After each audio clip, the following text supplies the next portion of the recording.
ॐ भद्रं कर्णेभिः शृणुयाम देवा भद्रं पश्येमाक्षभिर्यजत्रा स्थिरैरङ्गैस्तुष्टुवांसस्तनूभिः व्यशेम देवहितं यदायुः स्वस्ति न इन्द्रो वृद्धश्रवा स्वस्ति न पूषा विश्ववेद स्वस्ति नस्तार्क्ष्यो अरिष्टनेमि स्वस्ति नो बृहस्पतिर्दधातु ओम शांति शांति शांति। अथर्ववेदीय मुंडक उपनिषद का संबंध भाष्य कल हम लोगों ने पढ़ना शुरू किया था और उसमें हमने क्या देखा, ओम ब्रह्मा देवानाम इत्यादि अथर्वण उपनिषद। ओम ब्रह्मा देवानाम से शुरू होने वाले अथर्ववेद की ये उपनिषद है। अस्याश्च विद्या संप्रदाय कर्तृ पारंपर्य लक्षण संबंधम आदौ एव आह स्वयमेव स्तुत्यर्थम। इसका हमारे साथ जो कनेक्शन लग रहा है इस प्रकार है कि विद्या का संप्रदाय करने वाले यानी विद्या को अच्छी तरह से दूसरे को देने वाले, इसकी परंपरा, एक ने दूसरे को दिया, दूसरे ने अपने शिष्य को दिया, इस प्रकार ये जिसका लक्षण है ऐसा संबंध हमारे से लगा उसका।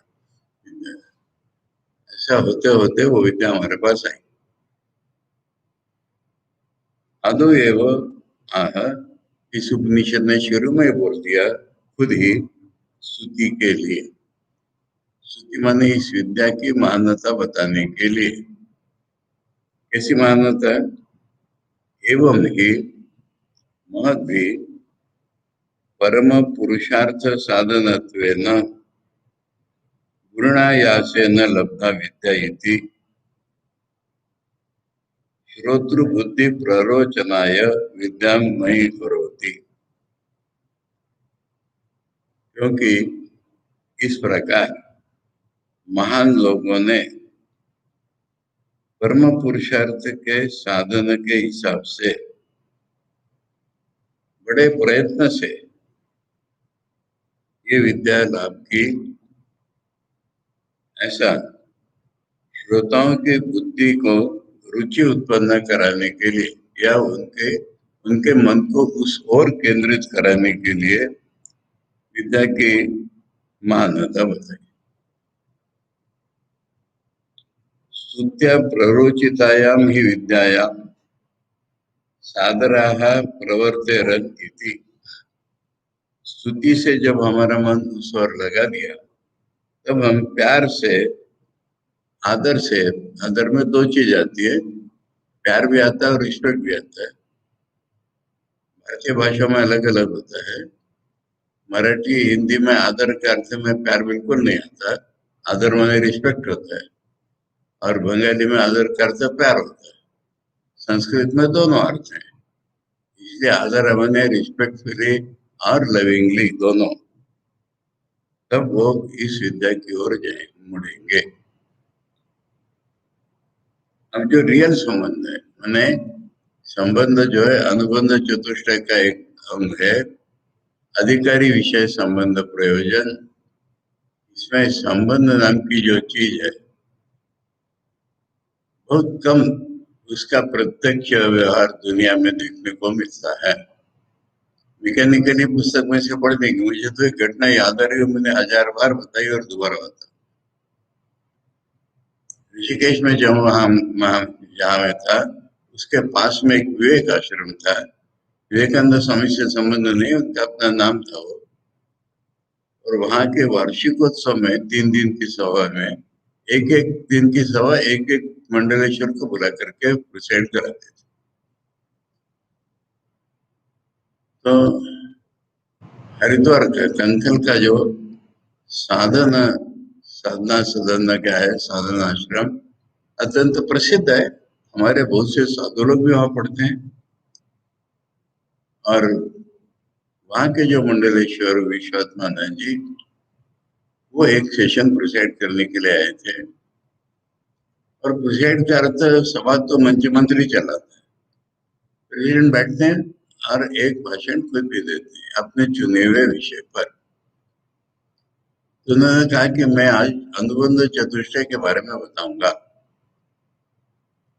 ऐसा बता करके अधिकारी, विषय और प्रयोजन बोला, शुरू में नाम बोले, और बड़ी मुश्किल से टाइप करके मेमोरी को याद करके संबंध बताया।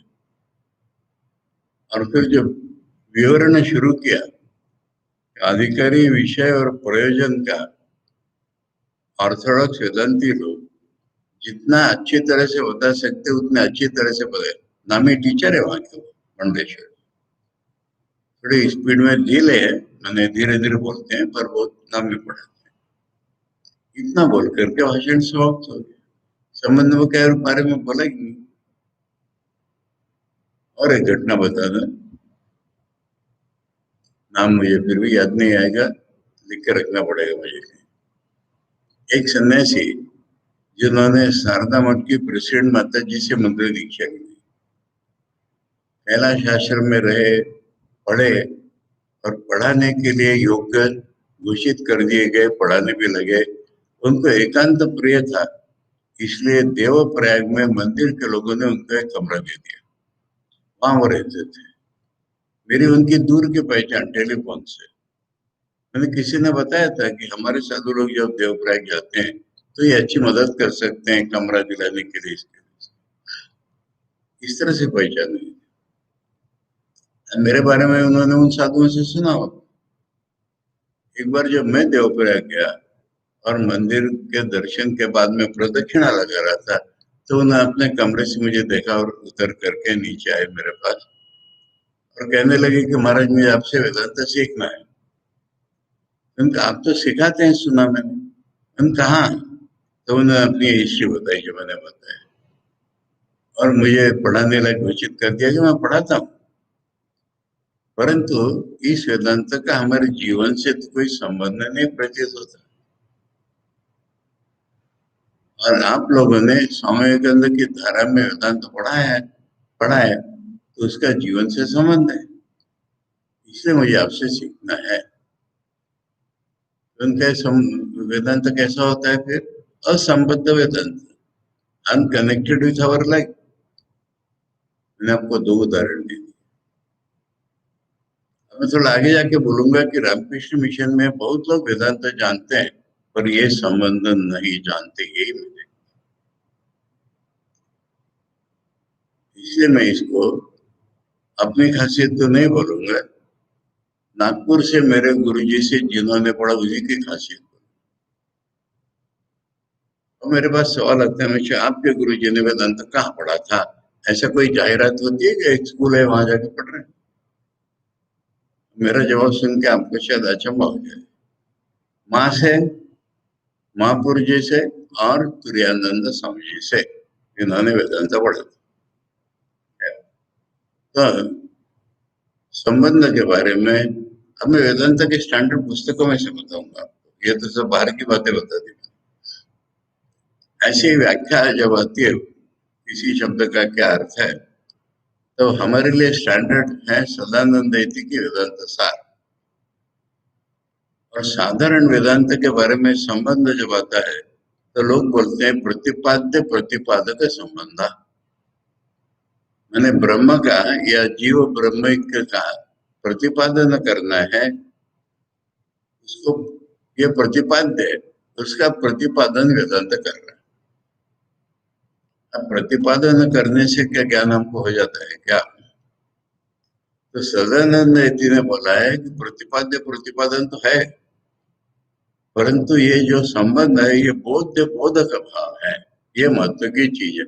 इतने मैंने लंबी इंट्रोडक्शन कर दी, विषयांतर कर दिया, किंतु संबंध जो है वो बोध्य बोधक भाव है। यानी ये बोध जगाने की कोशिश कर रहा है पढ़ाने वाला, या वेदांत की विद्या जो है, उपनिषद का जो वेदांत है, ये हमारे में वो बोध जगाने की कोशिश कर रहा है। और हम जब सुनते हैं तो हमें भी अपने में बोध जगाने की कोशिश करनी है। ये संबंध है। और ये संबंध हमको यहाँ पर शंकराचार्य मुंडक उपनिषद के आधार पर उसी का संबंध बताएंगे।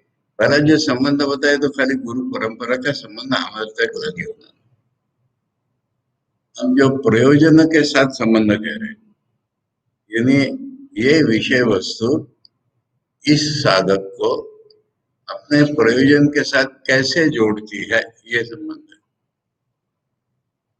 कैसे इस विषय वस्तु को हैंडल करने से हमारा प्रयोजन के साथ संबंध जुड़ता है, ये चीज। प्रयोजन तु विद्याया साध्य साधन लक्षण संबंधम उत्तरत्र वक्ष्यति। प्रयोजन के साथ विद्या का जो संबंध है, क्या संबंध है? यही नाम दे दिया उन्होंने, साध्य साधन। यानी जो हमको विद्या उपनिषद सिखाएगी वो साध्य साधन है, और वो साधन जब हम करेंगे प्रैक्टिस, तब हमको वो साध्य प्राप्त हो जाएगा। पढ़ लिया तो आगे नहीं होगा।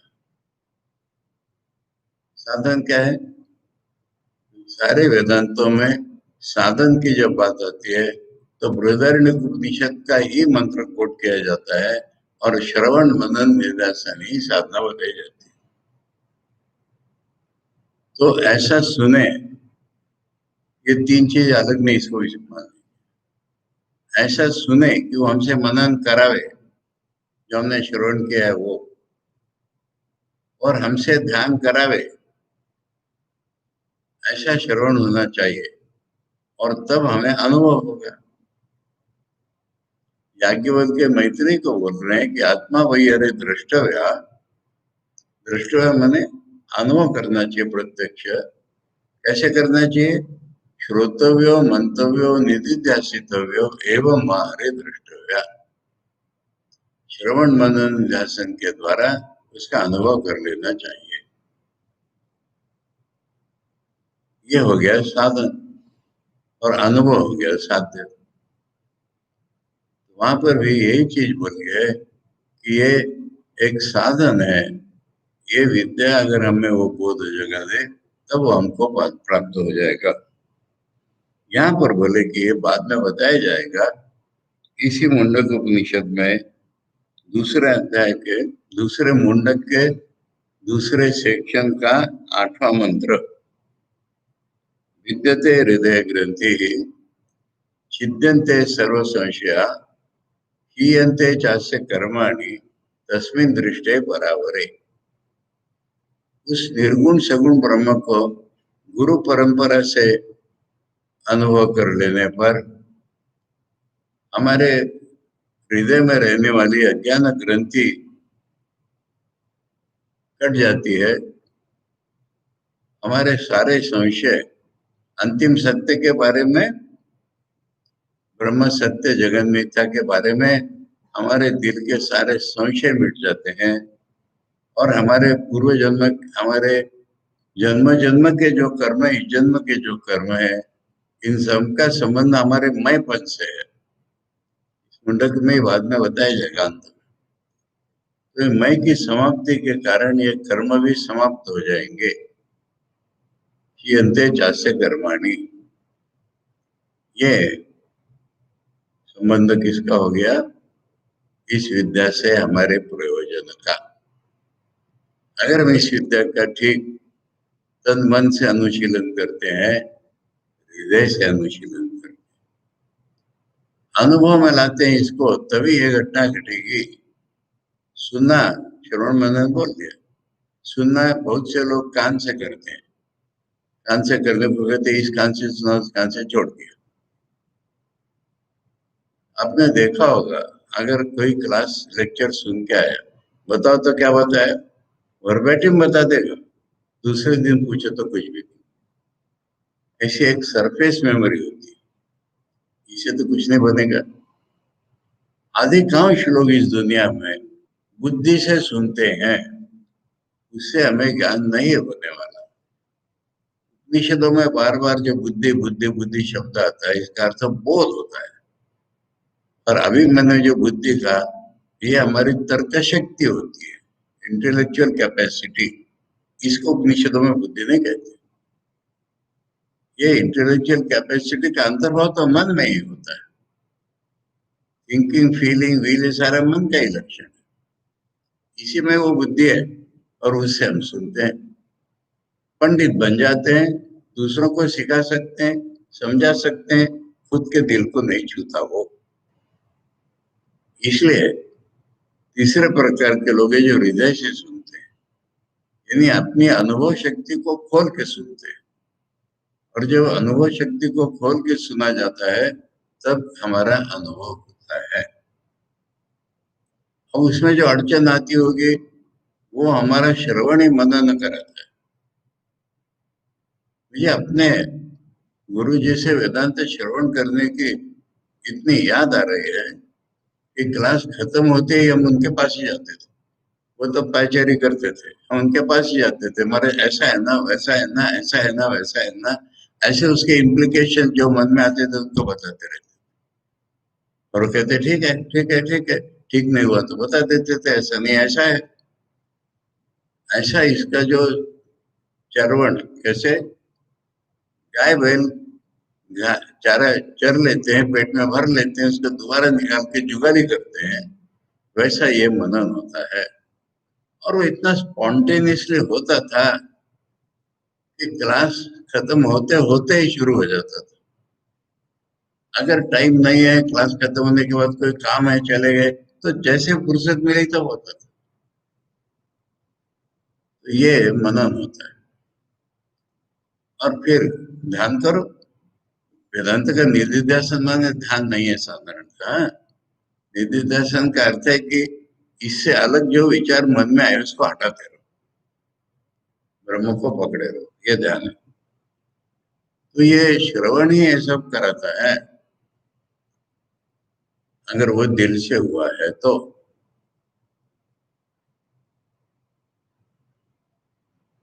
और एक बात बताऊं, मैं अपनी बड़ाई नहीं कर रहा हूँ, गुरु जी के शब्दों में बताऊं।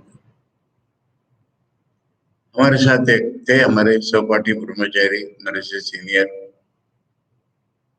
गुरु जी कहते थे कि वो बोलना शुरू करने के पहले ही मानो वो लिखना शुरू करता था।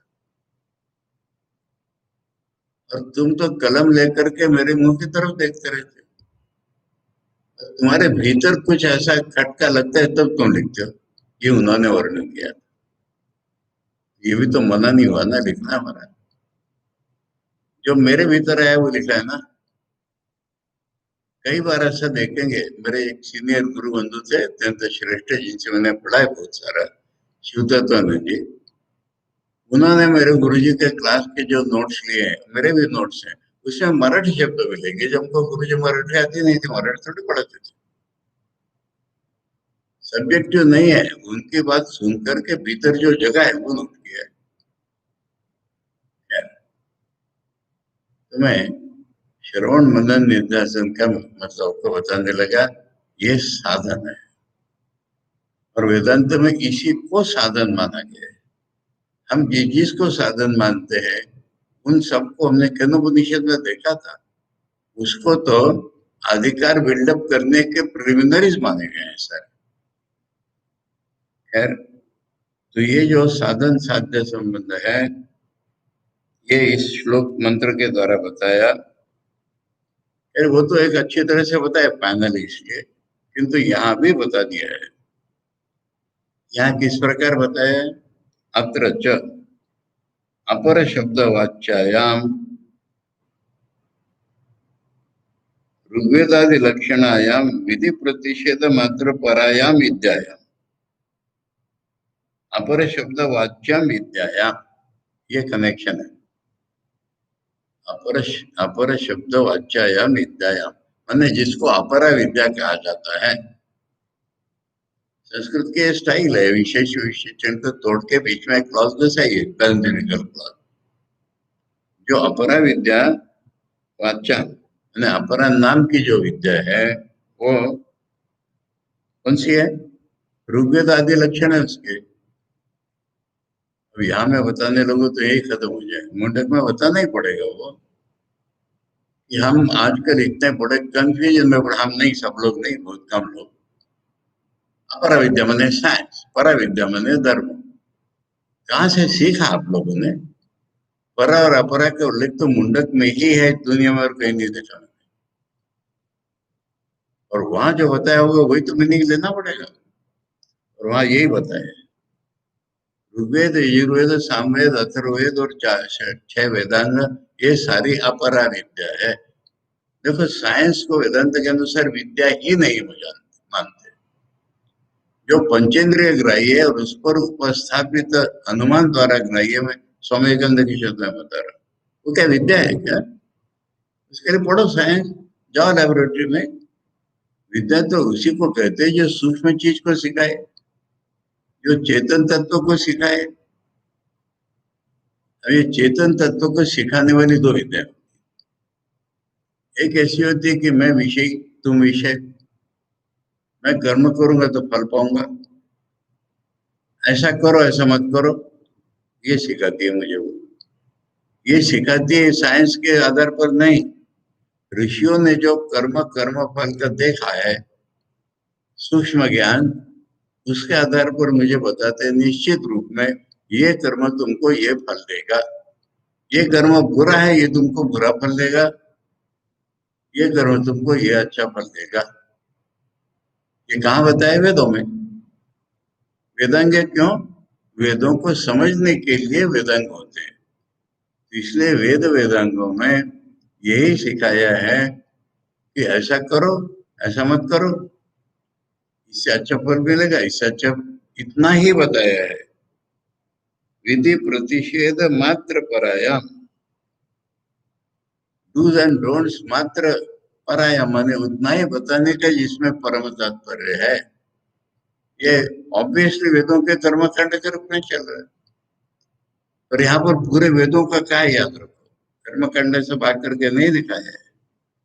मुंडक उपनिषद ने चारों वेद और सारे वेदांग, इनको अपरा विद्या बोला है। परा विद्या क्या है? जानने का प्रकार ही अलग है। मैंने सवाल आएगा ना जब शौनक पूछेगा कि भगवान ऐसा क्या है जिसको जानने से सब कुछ जाना जाता है, अगर वो सब कुछ जाना जाएगा तो जानने वाले का उसमें अंतर्भाव होगा कि नहीं? नहीं तो सब कुछ कैसे होगा? जानने वाले का स्वरूप अगर वो नहीं होगा तो सब कुछ बाहर की चीज हो गई, फिर तो सब कुछ कैसे जानेगा? अगर उसको अपनी रियलिटी जानना है तो जानने का ये जो प्रकार है, ज्ञाता ज्ञान को जान रहा है, वो नहीं चलेगा। जितना भी कर्म करो या करो, ये कुछ कर रहा है उससे फल पा रहा है, ये नहीं चलेगा। ऐसा करके स्वर्ग में जाओ, इससे नहीं चलेगा। जानना है अपने स्वरूप को। स्वरूप जानने के लिए साधक खुद को ही जान रहा है, किसी विषय को नहीं जान रहा। किसी भी विषय को वो जान ले, उसमें स्वरूप का अंतर्भाव नहीं हो रहा। इसलिए शौनक को अंगिरस से समझाएंगे। आज ही बात निकली, ठीक है, मैंने जब आता प्रसंग था बता, तो यहाँ पर आचार्य ने यही बता दिया है ना। इसलिए शौनक की मनस्थिति यह है, ग्रस्त है, महाग्रस्त है, उसको एक अनुभव नहीं हुआ है, फीलिंग आ गई है कि सारी दुनिया में एक कॉमन रियलिटी है। वो क्या है? वही मेरा स्वरूप है। वो किस प्रकार का है, मैं कैसे उसको जानूंगा, ये जानने के लिए वो जंगल में अंगिरस ऋषि के पास आया है। और जाकर के उनको पूछ रहा है कि महाराज, ऐसी क्या चीज है जिसको जानने से मैं सब कुछ जान लूंगा? तो उन्होंने कहा कि हे शौनक, सबसे पहले ये जानो कि जानना दो प्रकार का होता है, इसको पहले जानो।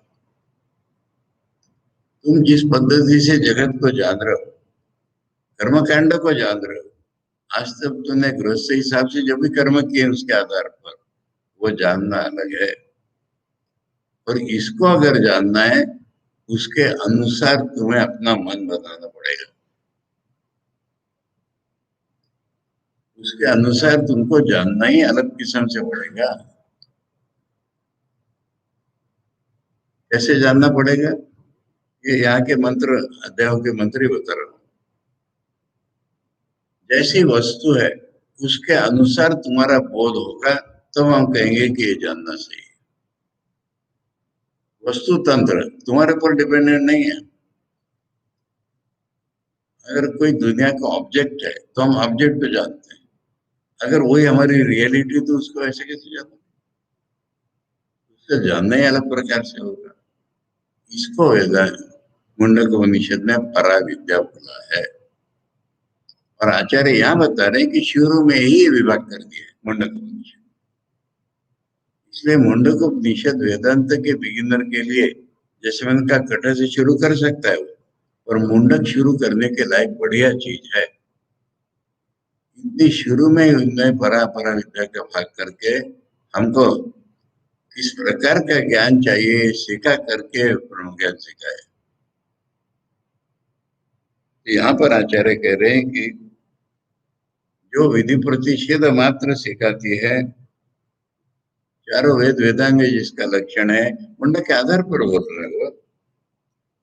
इसमें क्या कमी है? संसार कारण अविद्यादि दोष निवर्तकम नास्ति इति। संसार का कारण अविद्यादि दोष, आदि जब बोला है, अविद्या काम कर्म, ये वेदांत में संसार का मूल कारण बताया गया है। अविद्या के कारण ही हमें कामना उत्पन्न होती है, कामना के कारण हम कर्म करते हैं। कोई भी कर्म बिना कामना के नहीं होता, और फिर उस कर्म का फल होता है अच्छा बुरा, अच्छा बुरा या मिक्स्ड, और वो हमको भोगना ही पड़ता है। और कर्म करने पर उसका संस्कार भी बनता है हमारे में, आशय, फिर वो बंधन हो जाता है, फिर हमको जन्म जन्म घसीटता है, जब तक वो अविद्या कटती नहीं तब तक। ये संसार का कारण है। इसका निवर्तन, इसको हटाना उस अपरा विद्या की बुद्धि के बल नहीं है। ऐसा कर्म करोगे तो ऐसा स्वर्ग में जाओगे, ऐसा कर्म करोगे तो खराब होगा। इसमें ये ताकत ही नहीं है कि हमारा जो संसार का कारण अविद्या काम कर्म, इसको हटा। इति स्वयं उक्त्वा, खुद ही मुंडक उपनिषद में ये बताया, परापर विद्या भेद करण पूर्वकम, और इस जैसा भेद कर दिया। अविद्यायाम अंतरे वर्तमान स्वयं धीरा इति पंडितम मन्यमान दंद्रम्यमाणा पर्यन्ते सर्वे अंधे नैव नियमाना यथांगा। ये भी मुंडक उपनिषद का ही पहले ही अध्याय के दूसरे सेक्शन का 8वां मंत्र है। ये बताया कि वो तो अपने को पंडित मानता है, पर अंधे ने अंधे को गाइड किया, ऐसा खुद ही खुद को मिसलीड करता है और संसार में घूमता रहता है इत्यादि ना। ये परापर विद्या का भेद इस प्रकार से किया, तथा पर प्राप्ति साधनम, मुंडक उपनिषद के अनुसार पर ब्रह्म की प्राप्ति का साधन सर्व साधन, देखो वहीं पीछे भी नहीं जाना पड़ेगा, इसको बोला है साध्य का साधन, यानी ब्रह्म की प्राप्ति कराने का साधन। ये कैसा है कि दुनिया में जो साध्य साधन है, वही विधि प्रतिषेध पर हम कुछ करते हैं, ये तो दुनिया चल रही है। तो साध्य साधन, सर्व साध्य साधन विषय वैराग्य पूर्वक। परा विद्या अगर चाहिए, उसके लिए अधिकार चाहिए, उसके लिए कुछ साधना करके कुछ पाऊंगा मैं, इस प्रकार की सारी टेंडेंसी के प्रति वैराग्य होना पड़ेगा। दुनिया के कोई भी अचीवमेंट करने के लिए मैं कुछ साधन करता हूँ, ये पूरा दिल से निकल जाना पड़ेगा। पूर्वकम, और फिर गुरु के पास जाना पड़ेगा। गुरु प्रसाद लब्धा, गुरु की कृपा जब तक नहीं होती, गुरु की प्रसन्नता जब तक नहीं होती, विद्या भीतर नहीं आती, पराविद्या। हम गुरु को हमारे चाटुकारिता से प्रसन्न नहीं होते, गुरु की प्रशंसा करेंगे वो प्रसन्न नहीं होते, गुरु को बहुत सारा प्रणामी दे दी तो प्रसन्न नहीं होते, गुरु के हमारे जात पात से प्रसन्न नहीं होते। जब ये वैराग्य हमें देखते हैं और हमको केवल ब्रह्म चाहिए, तभी तो गुरु प्रसन्न होते हैं। परंतु गुरु के प्रसन्न हुए बिना ही विद्या नहीं, ये पराविद्या है, इसमें इतनी सारी साध्य साधन। ब्रह्म विद्या, उसका नाम ब्रह्म विद्या है।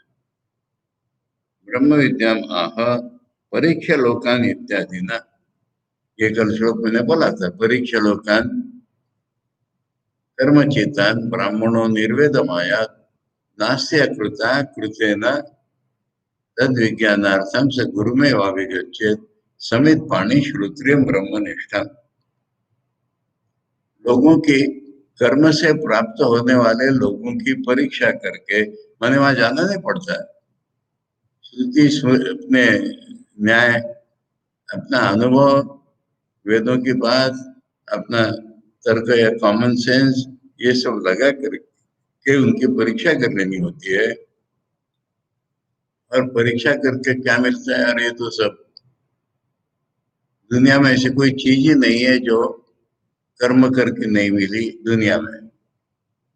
दुनिया माने खाली हमको दिखती है दुनिया नहीं, स्वर्ग वगैरह जितने लोग हैं सारे इंक्लूडेड। जतु दूर जाओ बुद्धि रथे करो आरोहण, ऐसे ही संसार जगत, समझी बोले। तो ये दुनिया जो है ये कर्म का फल के रूप में है। ऐसे से मुझे क्या मिलेगा? कर्म का फल नहीं, जो नित्य है, मेरा स्वरूप है, इसका तो इसमें पता ही नहीं है। और मुझे तो नित्य ही चाहिए, जो मेरा स्वरूप है वही चाहिए। इसके लिए तद विज्ञानार्थम, उसको अनुभव से जानने के लिए गुरु के पास ही जाए। वहां आचार्य ने बोला है कि शास्त्र के हो सकते हो, पर ब्रह्म के लिए गुरु के बिना नहीं होगा, इत्यादि।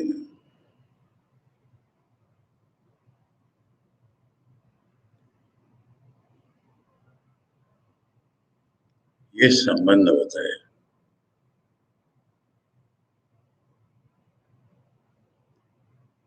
इसके बाद प्रयोजन होता है। प्रयोजनम च असकृत, ये देखो ये चार चीजें किसी क्रम से नहीं बताई जा सकती, परस्पर संबंध है। विद्या का ही तो ब्रह्म से संबंध होता है प्रयोजन से, पर प्रयोजन को स्पष्ट रूप में बता रहे। प्रयोजनम च असकृत प्रवृत्ति, प्रयोजन तो इस उपनिषद में बार बार बोला गया है। ये आचार्य क्या कर रहे हैं? मुंडक उपनिषद के ही आधार पर अनुबंध चतुष्टय बता रहे। ब्रह्म वेद ब्रह्म भवति, ब्रह्म को जानने वाला ब्रह्म ही हो जाता है, ये प्रयोजन है।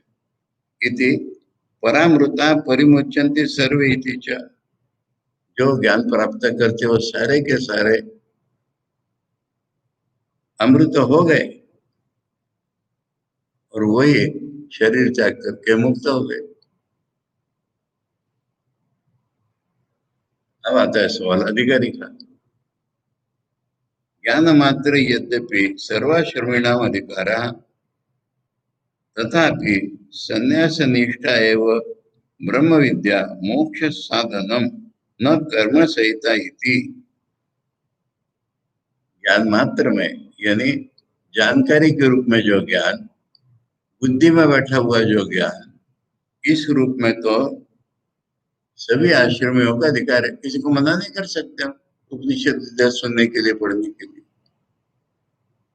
आचार्य के मन में यहाँ पर क्या है, इसको हमको स्पष्ट समझ लेना चाहिए। गुरु ही माने कर्मी, सन्यासी माने कर्म के पार। तो इसलिए सन्यासी हो चाहे गुरु ही हो, चाहे ब्रह्मचारी हो चाहे वानप्रस्थी हो, ज्ञान मात्र में तो सबका अधिकार है। परंतु उसकी विद्या संन्यास निष्ठ जब बनेगी, यानी उसकी विद्या जो है उसको जब तक संन्यास नहीं कराएगी, उसकी विद्या जब तक उसको कर्म के ऊपर नहीं उठाएगी, तब तक वो मोक्ष का साधन नहीं हो। बात वही है कि वो तो अपर विद्या ही चलती रही। फिर अगर परा विद्या ने उसको ये जो विषय विषय संबंध है इससे ऊपर नहीं उठाया, उसके ऊपर जब उठाती है तभी वो मोक्ष साधन बनती है। ये बात इसी मुंडक उपनिषद में भक्ष्यचर्याम चरंता, वो भीख मांगने लगता है संन्यास योगा, संन्यास के योग से, संन्यास रूपी साधना से वो मोक्ष पाता है। इति च ब्रुवन् दर्शयति, ये बोल करके बताया गया अधिकार।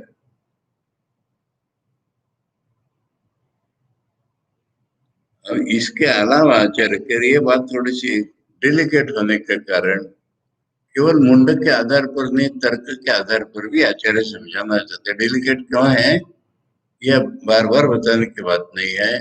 आचार्य के समय एक कर्मवादी पक्ष बहुत प्रबल हो गया था, इसलिए फिर आता है कि क्यों नहीं होगा। आचार्य कह रहे विद्या कर्म विरोधाच। और भी एक बात है कि विद्या और कर्म का विरोध है। कौन सी विद्या? ब्रह्म विद्या। नहीं, ब्रह्मात्मिकत्व दर्शन है न सह। ब्रह्म विद्या माने ब्रह्म और आत्मा का एकत्व दर्शन, ये ब्रह्म विद्या। कर्म स्वप्ने भी संपादितुम शक्यम, स्वप्न में भी कर्म का संपादन नहीं किया जा सकता जिसमें कि कर्ता कर्म करता है। विद्या या, अब उसके तीन कारण लॉजिक है ना। विद्या या काल विशेष अभाव, विद्या के स्वभाव में कोई काल विशेष नहीं है। काल विशेष नहीं के बहुत अर्थ हो रहे, सुबह विद्या करोगे शाम को नहीं करोगे ये अर्थ नहीं। और बचपन में होगा कि बुढ़ापे में होगा इसका कोई मीनिंग नहीं है काल विशेष होगा। हमेशा एक उदाहरण कोट किया जाएगा, वामदेव नाम के ऋषि थे, माँ के गर्भ में रहते हुए उन्होंने कहा कि मैं तो वेदांती हूँ, मैं मुक्त हूँ, मैं पहले पिंजरों में बंद था, मैं तोड़ के बाहर निकला, ऐसी वामदेव बात करते। एक सूत्र बन गया, न काल नियमो वामदेववत, मैंने कोई काल का नियम नहीं जैसे वामदेव। तो इसलिए विद्या में तो कोई, अब कर्म में है क्या? बच्चा वो कर्म करेगा क्या जो बूढ़ा करेगा वो? शादी के बिना, देखो जितने अग्निहोत्र इत्यादि कर्म है वो पत्नी के बिना नहीं होते, फिर वो कैसे करेगा?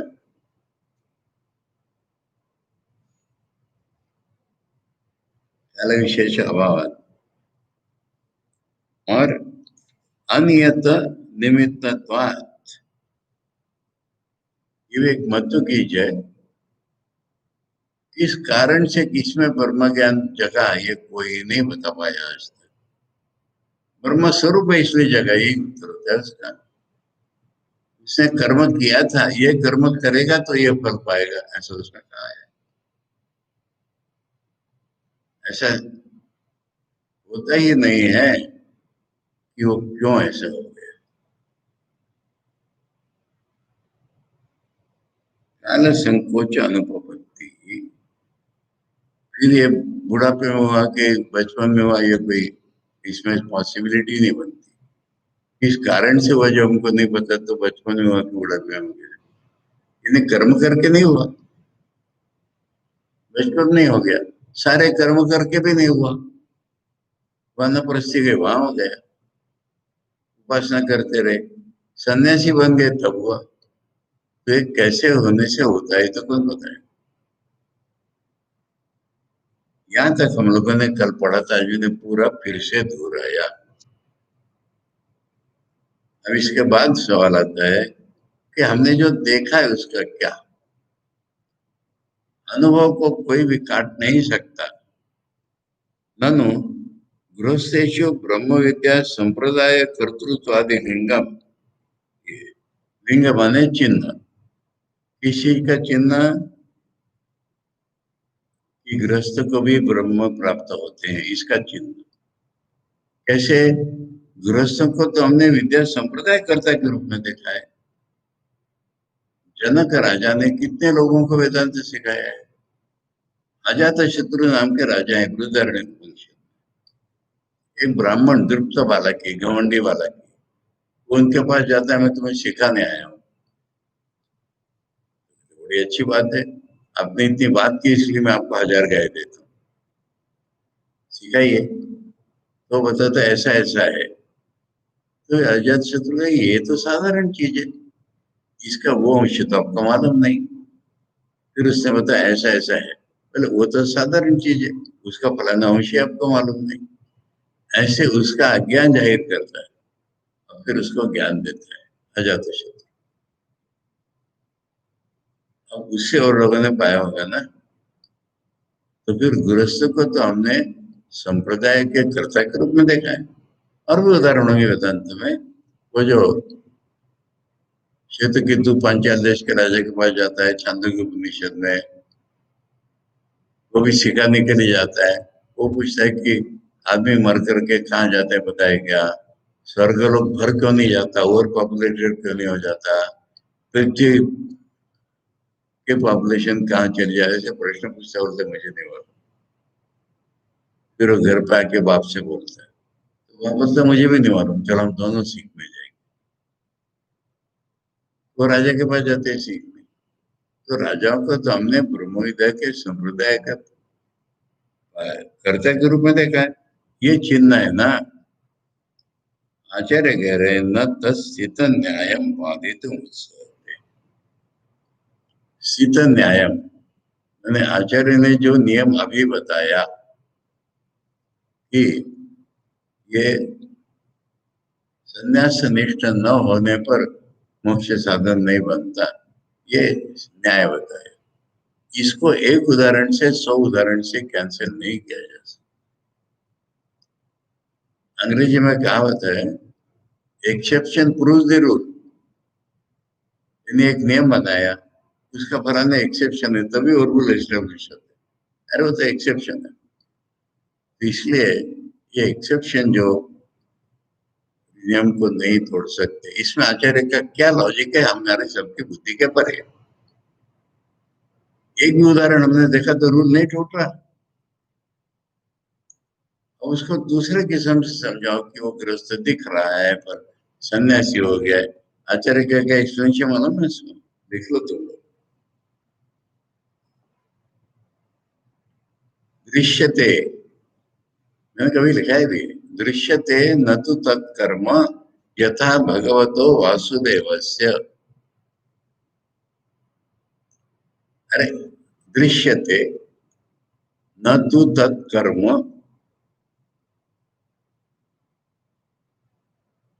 यथा भगवतो वासुदेवस्य। अरे ये बड़े संप्रदाय करता मिल गए ना, जनक वनक कहा, भगवान श्री कृष्ण क्या ग्रस्त नहीं है क्या? और उनके समान वेदांत का टीचर कौन है?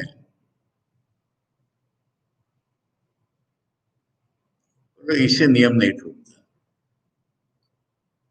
क्यों नहीं टूटता? कि इनका जो कर्म है तुमको दिख रहा है, कर्म नहीं है।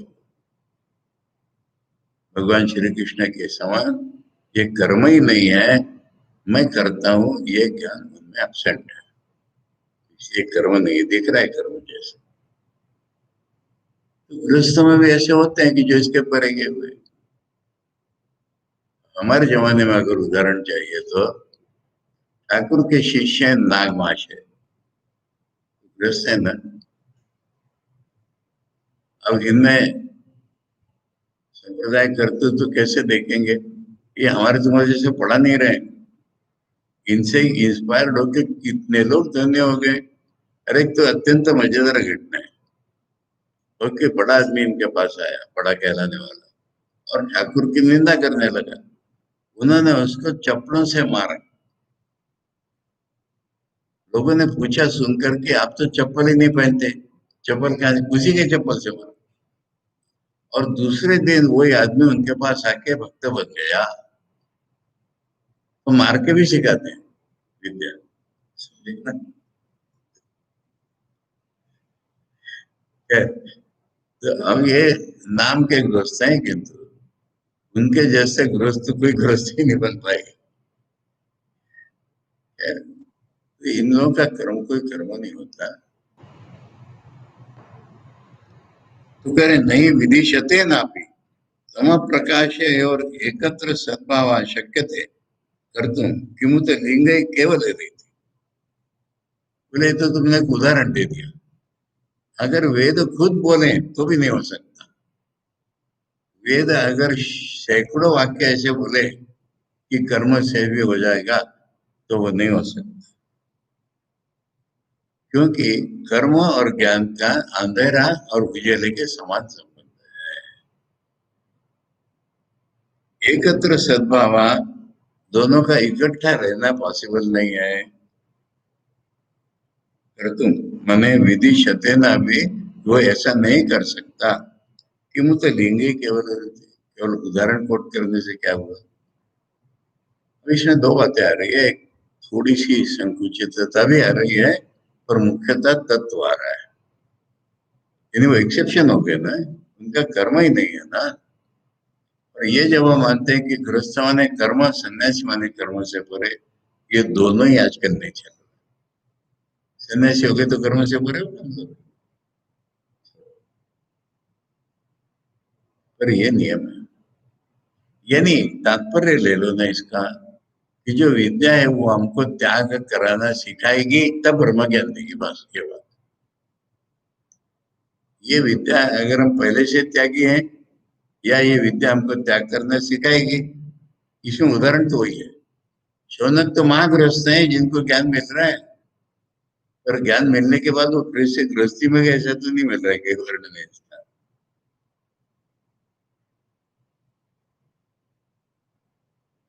आचार्य करे कि मैंने बताया क्या अब तक चारों चीजें हो गई?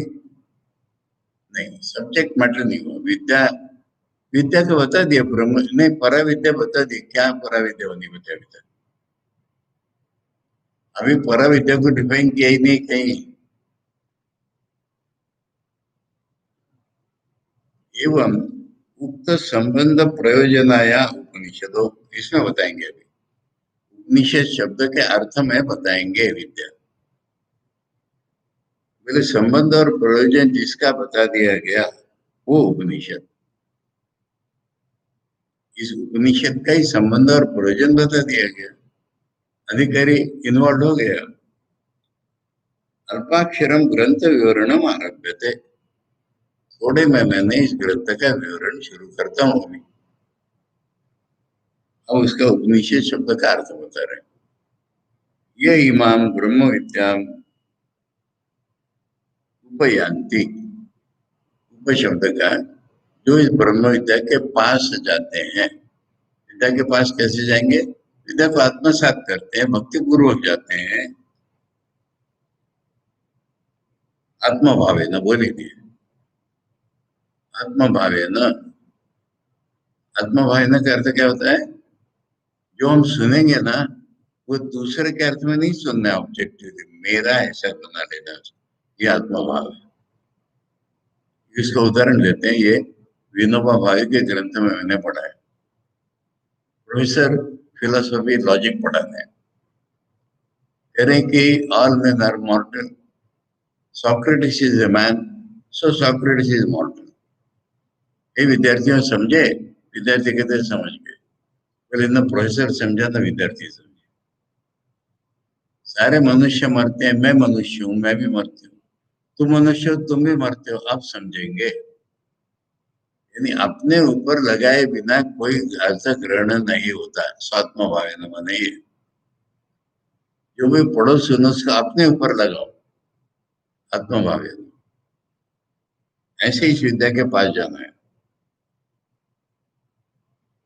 और देखो, पास जाने के आचार्य ने और व्याख्या कर दी। अब मैं क्या अपने मन से करूं? श्रद्धा भक्ति पुरस्सरा संता,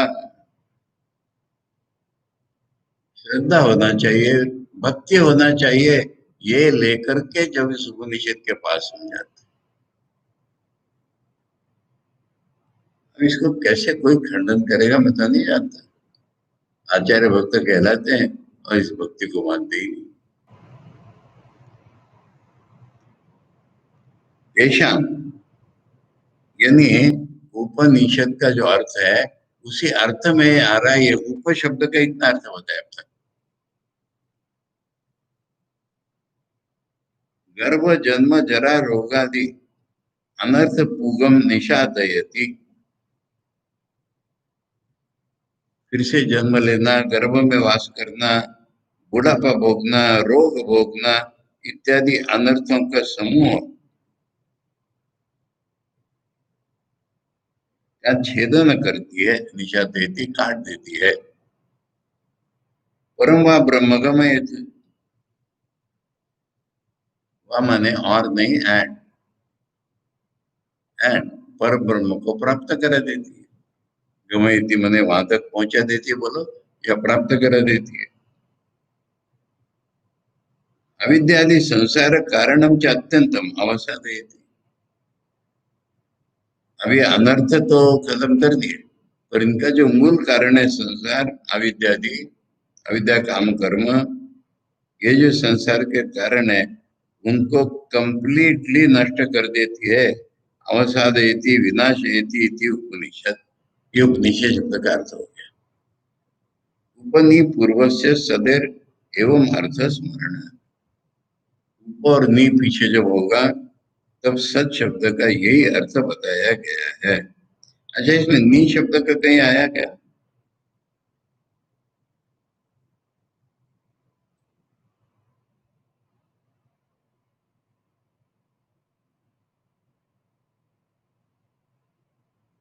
नी माने निश्चय से, निष्ठा से। इसमें प्रत्यक्ष दर्शन या उप का ही दर्शन हुआ है पूरा, उसी में नी और निष्ठा मानते। ठीक है, ये संबंध भाष्य पूरा हुआ। मंत्र कल से शुरू। ओम भद्रम कर्णेभिः शृणुयाम देवाः, भद्रं पश्येमाक्षभिर्यजत्राः, स्थिरैरङ्गैस्तुष्टुवांसस्तनूभिः व्यशेम देवहितं यदायुः।